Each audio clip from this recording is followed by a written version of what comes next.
Welcome to Whispers of Resilience, our MS Stories podcast, where Justine Martin, the Queen of Resilience, sits down with each incredible author featured in this highly anticipated anthology. In this captivating series, we delve into the depths of each author's chapter, exploring the hows and whys behind their desire to share their experiences with multiple sclerosis. Prepare to be inspired as these courageous souls recount their triumphs, their challenges, and the resilience that fuels their spirits. Welcome back, listeners, to Whispers of Resilience, our MS Stories. Today I'm interviewing Kristi. Now, Kristi, I would say your last name, but I can't get my mouth around and tongue around that one. Not many people can. It's Kristi Paschalidis. It's a tough one, let me tell you. It is. What nationality is that? So background's Greek. So my maiden name was nice and short. It was only 5 letters, and then obviously I changed it when I got married, and now it's just no one can say it. So no, that's fine. Wow. Yeah, that is a mouthful. All right, moving right along with our first question today. Why did you want to write your chapter and be in this book? You know what? I think this has been just such an exciting opportunity, really. I jumped at it as soon as I saw it. I think it's really important for people to understand MS and understand what it is like living with MS. People might just know the sort of high level facts of MS, but to actually know what it's like to live with it, I think that's a really good thing for everyone to sort of understand. And what I like the most is that because each chapter is written by someone different, it really indicates that no 2 cases of MS are ever the same and no one goes through it the same. So I think there's no better way to actually explain it than to have a whole lot of different people talk about their journeys. And also I've got 2 kids, so I wanted to have something for, I mean, they're little now, but when they grow up, they can always sort of see my chapter and be able to read about it and read my struggles at the present time and before this. So yeah, it's sort of, I guess, in a way, a legacy to a point, but like I said, it's mainly just to sort of help educate other people about MS and the struggles that everyone faces. How old were you when you were diagnosed? So I was 13, so I was well below the average age of diagnosis. So average age is anywhere from 20 to 40 for people. But I just turned 40, so I was on the other end. Oh, okay. So I mean, look, 13's a scary age at the best of times. You've got enough sort of changes in your body and changes with all sorts. So add on top of that the idea of MS, and at the time when I was diagnosed, I knew nothing about MS. My parents, my family probably knew very little as well. I mean, I'd done the MS readathon at school, and that was about it, really. Just interrupting you there. It's amazing how many of the authors mention, because you guys don't know what is in everyone else's chapters. Only I do with the editors. Surprise. And it's amazing how many of you actually mention the MS readathon, and because that was one of the first big charities to do fundraising like that, and then then we had Red Nose Day for other charities and stuff like that. But the MS readathon did it well, and it started back in the 70s. Do you know what's funny? So my daughter, this is the second year that she's going to be doing the MS readathon, and it's just so funny. It's done like this complete loop. I used to do it, now she's doing it. But I think look, MS is hard for people to get their head around at the best of times. So I've got to be honest, the MS readathon, I think the kids that probably do it, I know with me when I was doing it, probably didn't completely understand what MS was, to be honest with you. So when I say that was my first sort of understanding of MS, for me, it was just sort of seeing posters of people in wheelchairs and things like that, because you're quite young when you do MS and you probably don't completely understand what it is. As well, like, so when you were, the MS readathon, and particularly when I did the MS readathon, because I'm just a little bit older than you, there was no disease-modifying therapies. So the majority of people did end up in wheelchairs, whereas nowadays the majority of us, because of DMTs, don't end up in a wheelchair full-time. Some of us may use it occasionally, but I think the image is also changing around 100%. MS. Look, it's a few things on that. Like, it's funny, if people that see me, they think that I look inverted commas normal and there's nothing wrong with me. However, obviously, you know, that's part of MS being labelled sometimes as the invisible disease as such. But yeah, no, I think back then it wasn't thought to be like that. And I think like I said, when I was 13, I personally went into a bit of a state of denial because I thought, no, I'm not going to end up in a wheelchair. These people are wrong. The doctors have it wrong. This can't be right. Don't want to know anything. That's quite normal. Sorry?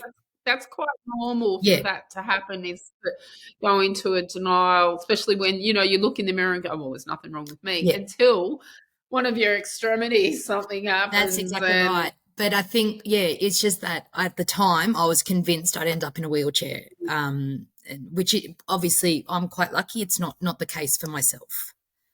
Yeah.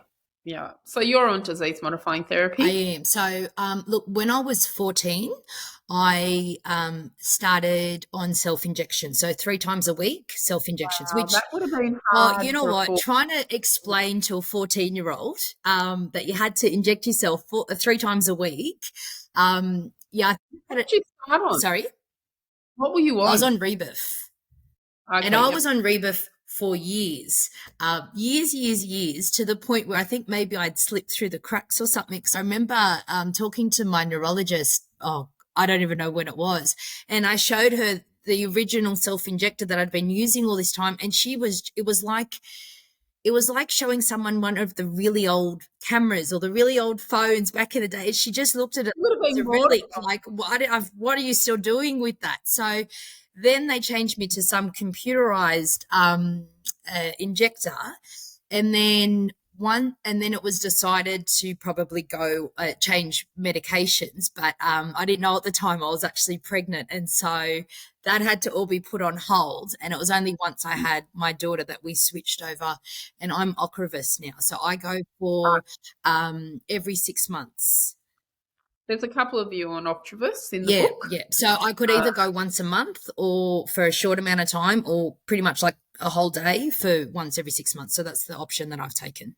That works better around work, doesn't it? Yeah, and it's the just family. easier. It's just one day. I'm just kind of in and out. Don't have to worry about it for another 6 months, just sort of go from there. So that suited me, which was good. And then obviously I've been quite stable with that. The neurologist is happy, so don't fix it if it isn't broken, sort of thing. So yeah, going on that at the moment. Yeah. So do you watch what food you eat? Do you exercise? What's your daily life like? I probably should do all of those things. I don't. I actually don't. Looking after two young kids. That's my running around after a toddler. Yeah, absolutely. That's my exercise. No, I don't. I probably should, and I've only just recently sort of reached out to speak to a dietitian to see if maybe there are things. But I think the funny thing is that because I was diagnosed young, right, I didn't have it. I think people that are diagnosed later in life probably reevaluate what they're eating and reevaluate their exercise and all that sort of thing. Because I grew up with it, I never really had to go through all of that thinking about, should I be changing this or anything like that. And obviously young and immature, even though you know the whole world when you're 13. No, I never really kind of looked into that. So let's go back to when you were 13. What led you to go to the doctors or to tell your mum? One day, and I couldn't feel my feet. Like they were sort of this pins and needles feeling. And I thought, that'll pass. Anyway, it lasted for a little bit. And then all of a sudden it was my arms. I started feeling these pins and needles. And I thought, this is a bit strange. And different parts of my body. So my tongue, my gums, all sorts. So I mentioned it to my mum, and then a whole lot of tests sort of started from there, specialists, all sorts of things. So even the dentist, I remember going to the dentist, telling them, look, my gums are numb, and he was just sort of like, can't see anything, can't really talk about it, that sort of thing. So test after test, speaking to doctor after doctor, all giving me that look of, you seem okay. And then it just was by chance that I saw someone who suggested to go and get an MRI. And at the time, this was very not common in Sydney. I think there was only a real small handful of machines. What year was that? It must have been when I was 13. So it must have been, so I'm 38 now. So Don't ask me. I can't count anymore. Exactly, right? So you're putting me on the spot here, but it was a while ago. I think it was probably around the 97 mark. There's probably someone going to listen that realizes. That's when I'd had my second child. Okay. All right. Well, let's not. Well, let's not go there, Pete. We're going to change the topic right away. But yeah, no, that's what led. It was all this feeling of this pins and needles, and because it was in different parts, that's what. And it would have been expensive to have MRIs back then. I mean, they're still expensive today. Yeah, but, there was none of these Medicare rebate back then. Like it was not covered. So I think at the time it was around the kind of, I want to say it was around the $900 mark. Yeah, they're still about that. If you don't get it covered. And I remember, I know even now thinking back, like I was in a position where I could get the test done, but if we couldn't have afforded that test, what would have happened? Would it have just sort of continued? Sorry? Mine. Yeah, mine as well. I mean, my parents paid for mine. Even when Medicare came out, like my first MRIs in WA, I had to pay, they were $800-900 each. And nowadays, if your GP, I don't know about New South Wales, but in Victoria, if your GP prescribes you to go or refers you to have an MRI, you've got to pay for it. But if a specialist refers you, well, it was only recently, last few years, that I actually have been referred to a place that kind of bulk bills that gets covered. So up until then, I was paying, because I was getting maybe one a year, two a year, and I was paying the $700-800, whatever it was, once, twice a year. And it's just, and I always thought, what if I wasn't in a position where I could afford to do this? Like, what would happen then? So. You know the statistic of what they say, because there's, what is there now? There's close to 25,000 of us diagnosed in Australia, and that costs the Australian taxpayer $1 billion a year. When you say it like that, that's 25,000 of us. And you think about it, I mean, I know I joke around and say I'm the $1 million woman. With how much money has been spent on keeping me alive and functioning and walking and that as well. It's just amazing the amount of money that is in the medical system. Money well spent. We are very Justine. So. Thanks, Kristi. You know, we are lucky that we live in Australia and that we do have Medicare, and that the majority of you wouldn't be paying for your Octopus. Well, I go through the private. That's a whole thing. Yeah. Anyway. Oh, you do pay for yours. Yes. Yeah. Anyway. But if you went as a public patient, then you wouldn't have to pay for it. I started off as private, having Tysabri 2011. And then when I moved to Victoria, I was given the choice, do you want to still go private or do you want to go public? And I went, well, what's the difference? He goes, well, the sandwiches come out of the same kitchen. We just walk them across the road to the private hospital. And I'm like, oh, okay, because you only go in for the sandwiches. And then yours must be great sandwiches. No, they're terrible. And then he goes, it's dispatched out of the same pharmacy. And I'm like, so if I go across the road, the chair might be a little bit more comfortable. The nurses it's something I need to look into because, it's crazy. I mean, if you are. So I went public. Yeah. I went public. We still had private health insurance, but at that stage. I think I need to do the switch. Private. But, I mean, when you think about it, I mean, personally, it would be great if it was all just free for everyone. Yeah, that's right. We can dream.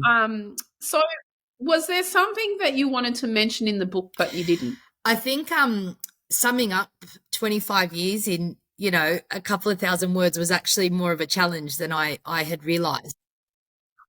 How many words did you submit first? My initial one was it was close to 8. When you first told me, when I first heard it was 3,000 words, I just thought, I was very overwhelmed. I thought, there's no way I'm going to get to 3,000 words. That's too much. And then my first draft was close to 8,000 words. And that was touching on a few little bits and pieces. So it doesn't take long at all. But I think it's hard to kind of put into words what my life is like day to day. I've got 2 young kids that I run after. I work part-time as well. And it's just, I mean, you've got your good days, but then it's your bad days. Your bad days when you're too tired to move out of the couch. You got to go have a nap. You can't, I've had days where I've struggled to even just pick up a drink to drink it, and things like that. So, or I need help getting to the bathroom or whatever it is. It's hard to sort of describe because it doesn't happen all the time. I had an incident the other week where I was fine, and the minute I stepped out of the shower, I just couldn't move, and I actually had to call for help just to dry off and get someone to get me dressed, which it's crazy. And then are you okay if you lie down for 10, 15, 20 minutes? It depends because it's hard as well. I need to, being a mum, I can't just lie down when I want. It's, if my son's napping or what, do you know what I mean? I'm on all the time with the kids. So it makes it a bit tricky and it's hard to put that in words. They're not going to be that age. They're not going to be that age forever. No, it's fine. You've got to get through. But lucky you've got someone that you can call for support. Yes. So my husband's a shift worker as well. So that it just makes it a bit challenging at times. But look, I do have support, but it's just, do you call for support at weird times and that sort of thing? So it's just, and I don't want to call someone to just say, oh, hi, having some troubles, just drinking some.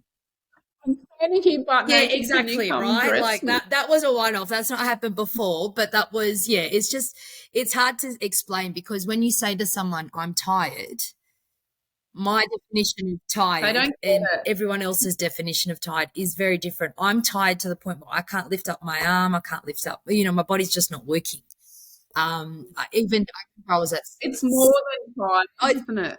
It's more than tired because like I can get to that point where I'm so fatigued and I tend to try and push through my fatigue to the point where I'm going to vomit. I get so nauseated by it.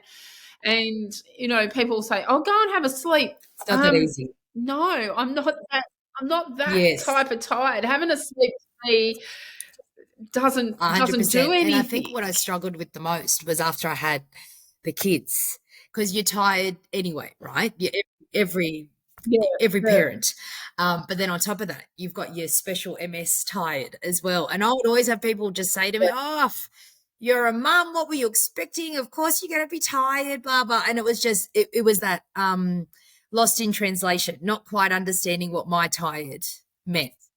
Or you'll say to someone, I'm not well today. I'm really tired. Oh, yeah, me too. And I'm like, no, you're not. No, not you too. You don't get it. You say to another MSer, they get it. I'm not feeling well. I'm fatigued or I'm tired. They're like, well, they'll say to me, just have a coffee. It's not a magical coffee. They'll say that to me. And I haven't had a cup of coffee in 31 years because I'm allergic to caffeine. So then they'll say, I'll go and have some sugar. No, because sugar causes inflammation in your body and MS is inflammation around your nerves and I'm not going to feed it anymore because it may give me a spike in energy for 5 minutes, but then I am going to crash and burn even more than what I.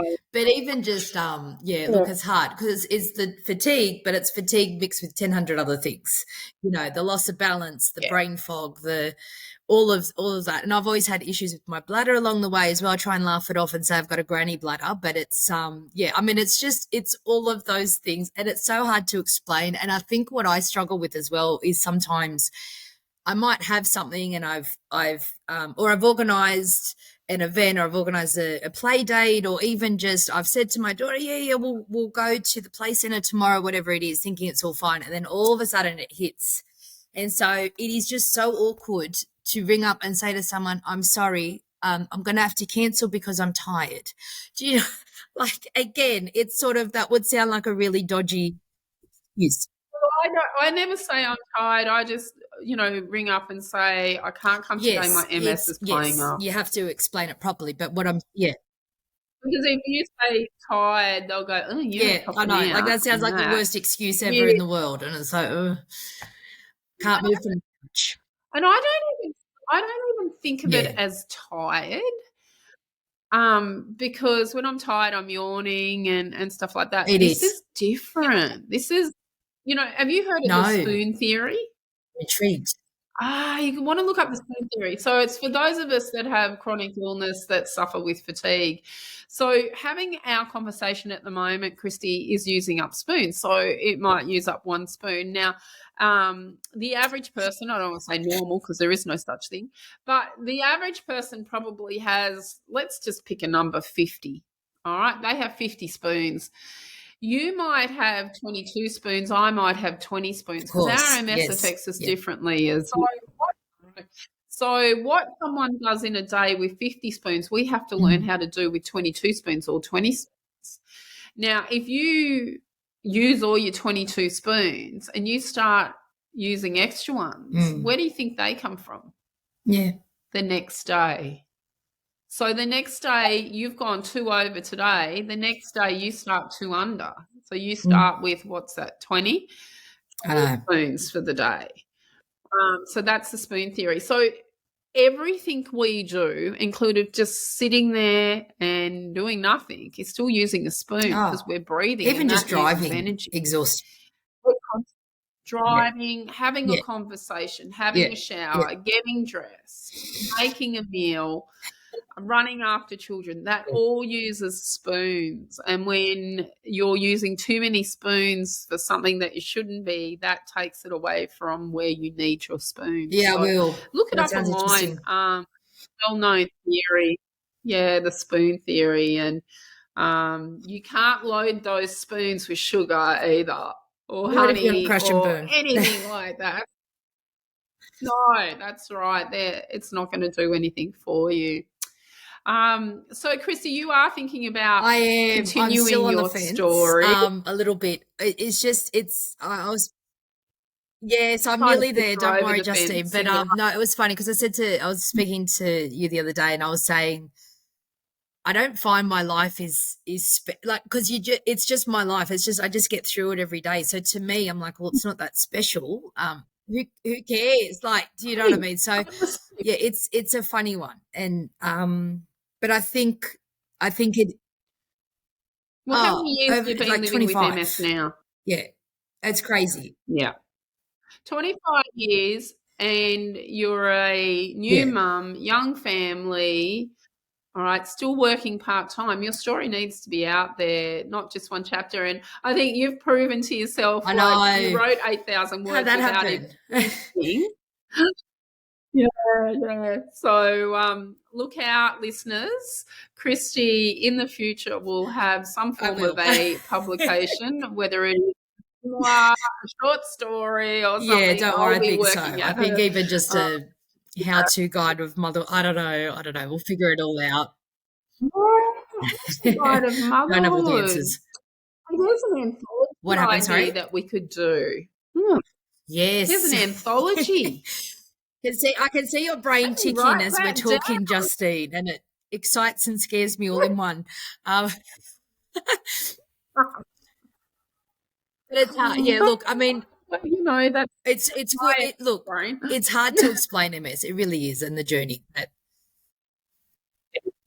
Yeah, it is, and that's why this book, was the reason why I did it was because most people know of MS readathons, the Kiss Goodbye to MS campaign, their media, the public media behind MS Australia and Kiss Goodbye and MS research has been absolutely amazing. Yeah.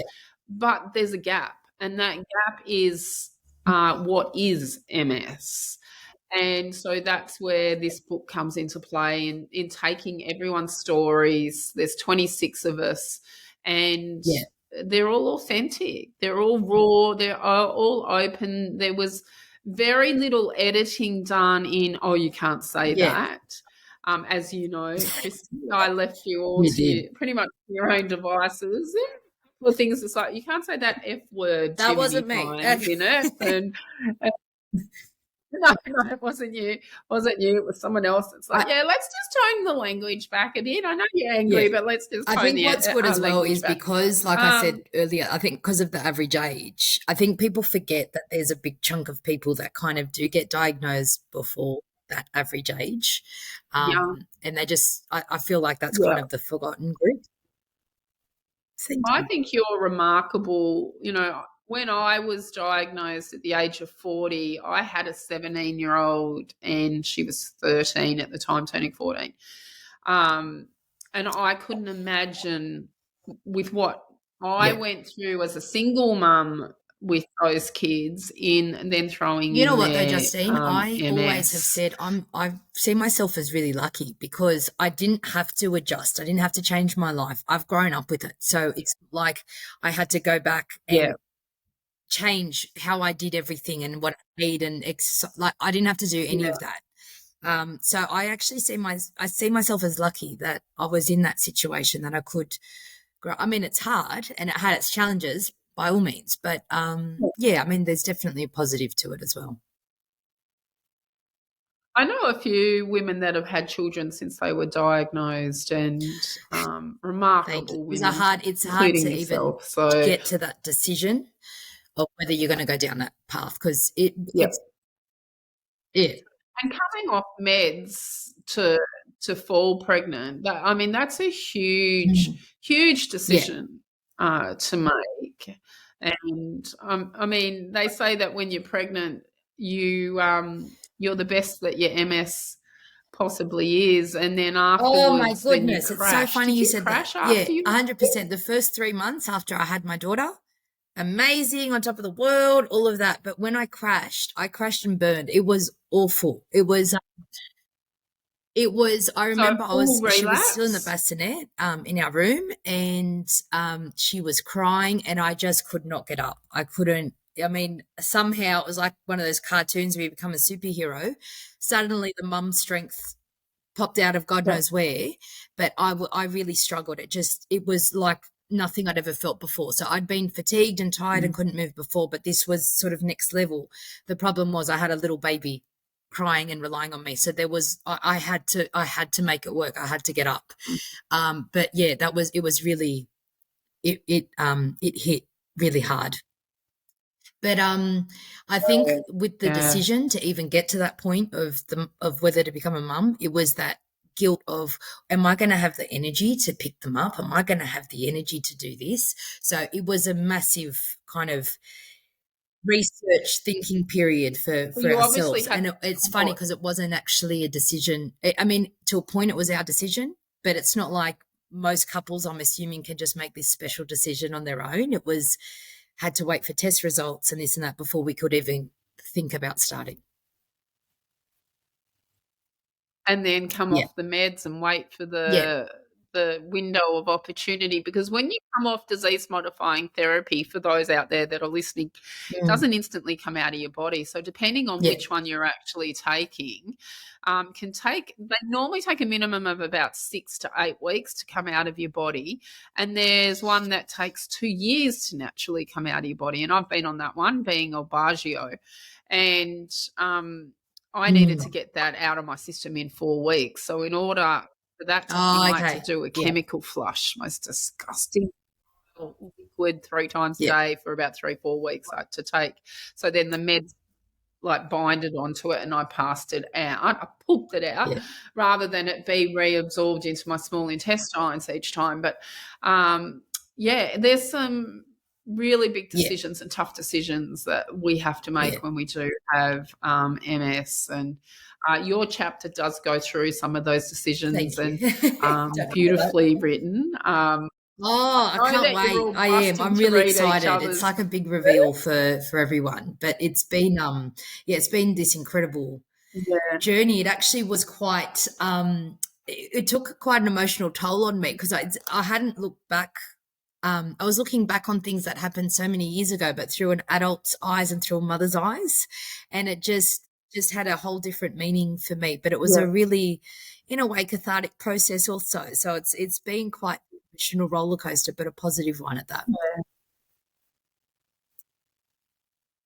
And I mean, you came into the writing groups and that. You know what? It was your safe space. There was never any judgment. Everyone understood. I remember one of the groups, someone mentioned brain fog, and everyone just knew. Everyone knew exactly what they were talking about. There was none of this context needed or anything like that.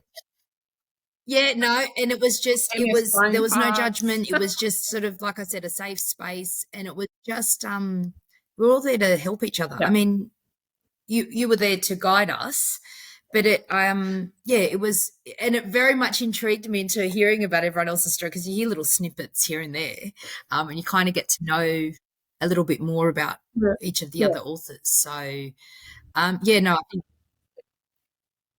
And it was a race. It was that as well, actually. Done first. Oh, who was going to submit it first? Oh, who's got the edits back? So, I didn't want to be the one holding everyone up. So, it was a bit of a. No, I know. I'm glad it wasn't. No, it was a bit of an update all the time as well about where everyone was up to. There's always one that holds up the project, but don't worry, I'm cracking that whip and getting on it. By the time that this actually goes to air, the book will have been published. So, the stress that I'm under at the moment is through the roof. But anyway, the duck that's swimming looks fine, but it's there under the water. Treading water. Yeah, that's right. I'm treading water really a lot at the moment. I've got 9 days to get it all together. I will. Otherwise, this won't be going to air in September.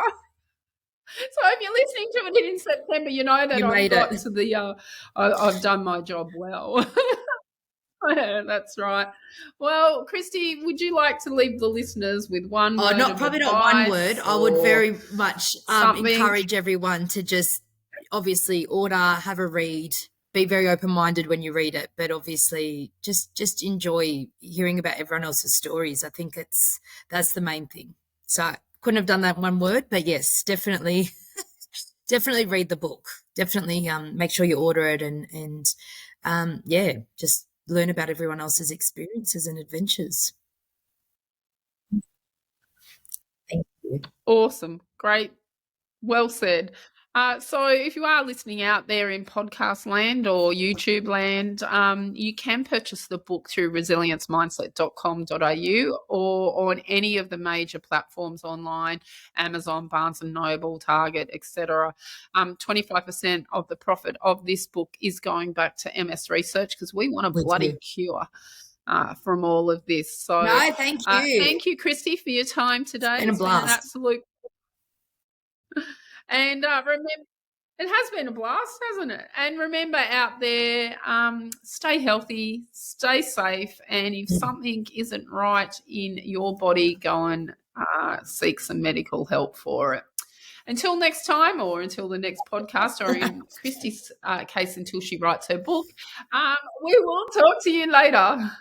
Are you ready to be inspired? Get ready for the book that will touch your heart and ignite your spirit.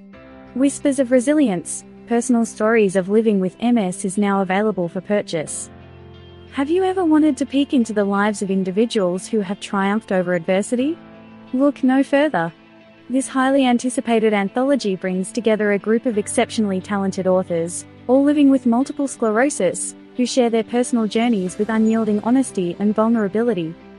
At www.resiliencemindset.com.au, you can now secure your copy of this remarkable book that captures the essence of resilience, hope, and the power of the human spirit.